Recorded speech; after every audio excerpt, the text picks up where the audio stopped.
Daggers are drawn today in the raging battle over abortion. Many are battling for a solution that favors their position. Extreme positions such as violence against abortion providers or even the thought of murder as a solution to anti-abortion people is even being mentioned by people who you would otherwise take seriously. So, how do we arrive at a just solution for this problem? First of all, a just solution can only be found in the operation of the laws of creation, not in human opinions or beliefs, nor can it be found in legislation and court rulings based purely on human considerations. We need to appreciate that creation's law of justice is governed by freedom of choice in action and the law of return, responsibility, and reward for actions. There are two categories of freedom of choice in action. There's the voluntary and the involuntary or imposed. The voluntary action is one in which a person involved voluntarily created the opportunity and carries out the action. The involuntary or imposed are situations where actions are imposed on us, as in when we are at the receiving end of an action, or we are compelled against our wish to perform an act. The freedom of choice of action relevant in such cases is how we respond to the situation. Thus, in the case of rape, incest, or danger to the mother's life or health, the choice of action of whether to abort the pregnancy still remains. Therefore, even in such cases, the decision is still one of choice, unless the abortion is being forcibly imposed on the woman. The real driving force or impetus behind one's action is the motivation, and here lies the basis on which an act is judged by the laws of creation.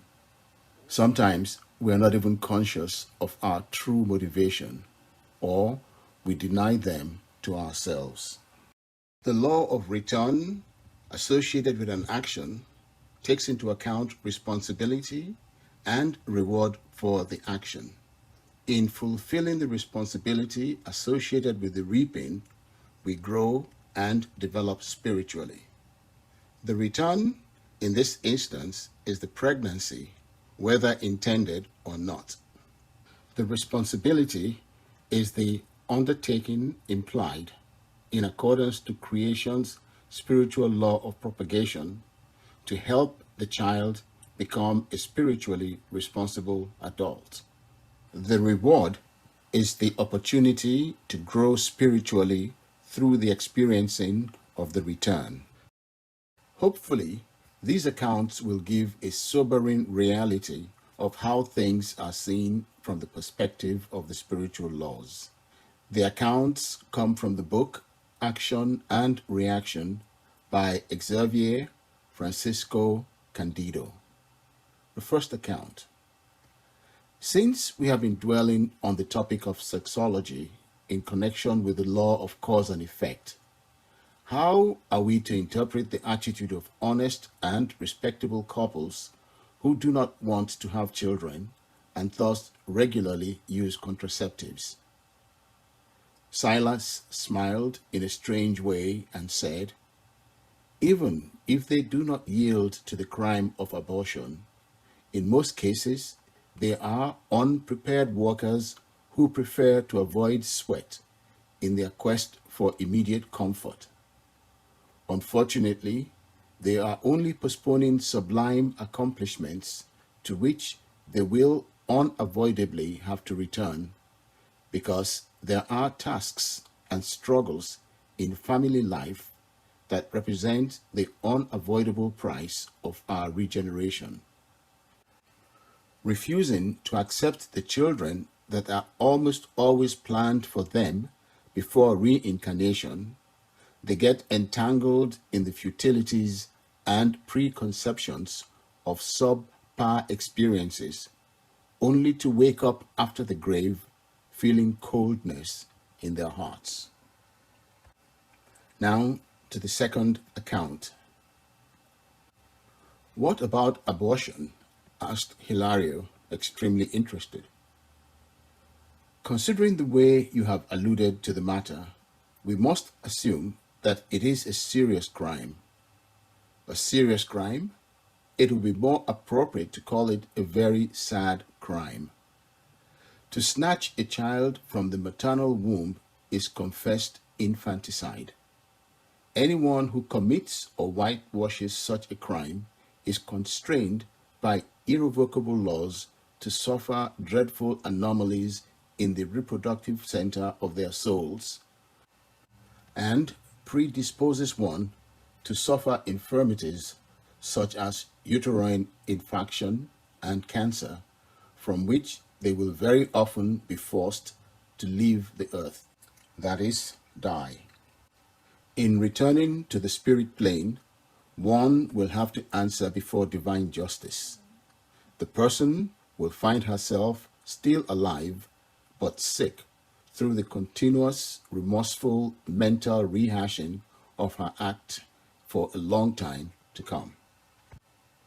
Although this second account addresses the experience of the woman, the same law applies to men who support, encourage, condone, or accept the woman's decision to abort a pregnancy because it will free them from the responsibility of taking care of the child. Also, based on this account, the psychosis that some women experience following an abortion is not just a figment of their imagination. Therefore, the answer to the question, based on the law of creation, has to be: there is never injustice in the operation of the laws of creation. The circumstance that leads to a pregnancy or involved with pregnancy is not as important as the consequences of the decision taken regarding the pregnancy. Abdrushim in the Grail message summarizes it as follows: 1,000-fold are the threads that cooperate to determine an incarnation. But in these happenings, as always in creation, the most scrupulous and absolute justice prevails and contributes to the advancement of all concerned.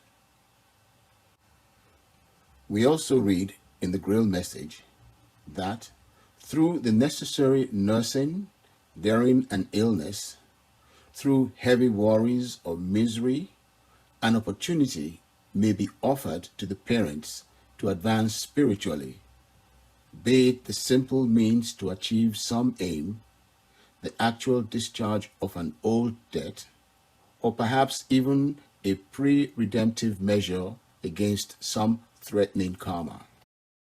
Many will discount what is said here, arguing that there is no clinical evidence to support linking abortion to all of the physical conditions indicated. This may be true, but we have to remember that the modern sexual revolution is a recent phenomenon of less than 100 years, and physical manifestations of the conditions described will take time to appear. We can expect that the widespread physical consequences are likely to begin to appear in subsequent incarnations on Earth. Already, some of the reproductive health issues today, especially those that defy explanation, are perhaps tied to past life infringements. What a pity that through ignorance, many worsen their karma by embracing the negative aspects of today's sexual revolution. Regardless of one's position on this debate, it goes without saying that, except for the very callous, anyone faced with having to make a decision on this matter must experience some strong inner turmoil. Nevertheless, from the foregoing, it is also very clear the extent to which many adolescents and adult human beings on earth today are unknowingly transgressing against the spiritual laws governing the sexual act and incurring severe karma thereby. Perhaps the most pressing question for anybody who is becoming spiritually aware in this matter should be, how do I recover from the lamentable situation that I have unknowingly created for myself? This will no doubt come as a rude awakening to many, as I must confess I experienced when I read these accounts a few years ago. But ignoring or rejecting this fact will not make the problem go away. It is necessary to end this video with some final words of caution. Every listener is reminded that a lack of sympathy for the non-frivolous who are truly experiencing anguish over this matter will attract spiritual consequences that could result in they too experiencing the same anguish directly on themselves or through someone close to them for whom they care very much. Worse is advocating, sponsoring, or perpetrating violence for or against on this issue. This will certainly incur double karma for the physical or mental violence, as well as for the lack of sympathy. Again, this will be experienced personally or through one close to them for whom they care very much.